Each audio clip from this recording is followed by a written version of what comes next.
maybe the concept of sitcom had just got to such a peak. I mean, it's after real good stuff like Porridge, really good, we're talking about comedy actors there. You've got such a tight collection of very good people. I'm quite serious now. I mean, you got a stable of Rowan, genius, though I say so myself, genius. You've got Tony, genius. You've got Hugh and you've got Stephen.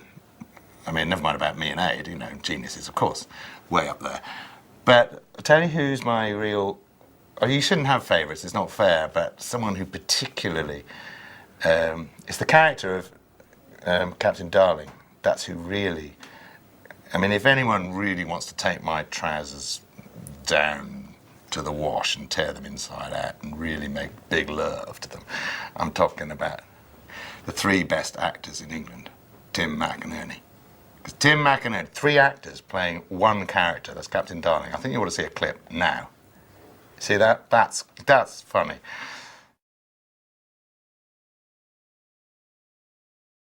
I would like to praise and congratulate the costume department. I mean, in all of them, look at the fantastic costume they gave me, gave everybody in the Elizabethan one. I mean, it's just gorgeous, and I can make jokes about my codpiece and things, and just gorgeous gear. The First World War, you never kind of think of it as sexy, but Flashheart comes on and his gear is so sex. I mean, it's just total 200% sex. And it just made me move and just be. It was great.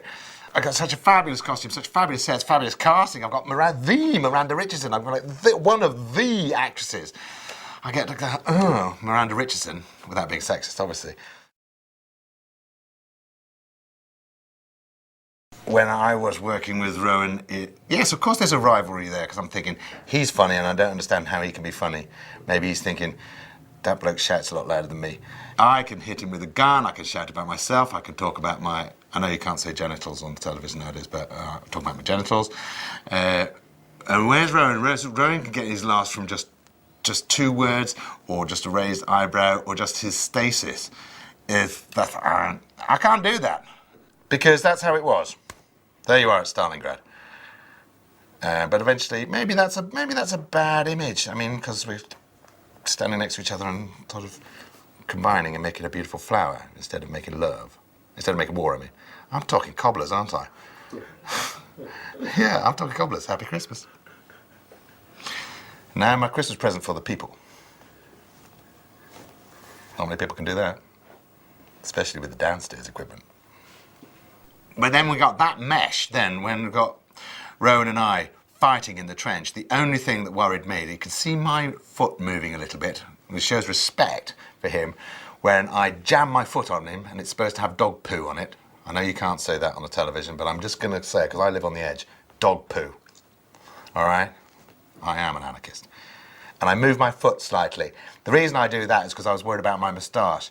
But the makeup operative who fixed that moustache in the First World War, it doesn't move an inch, and my face is going all over the place. I'm cascading with sweat because the costume is so gorgeous. I didn't want to take the coat off because it's so fantastic. I got my pistol, I got my lariat, I've got everything I need. It's just, I am a living penis.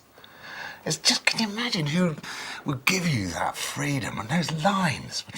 Just fantastic. I mean, I was just like making love to God. It was just fabulous.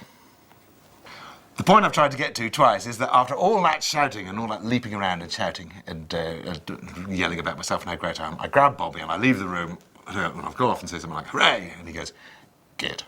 It's just fantastic. And he completely caps it.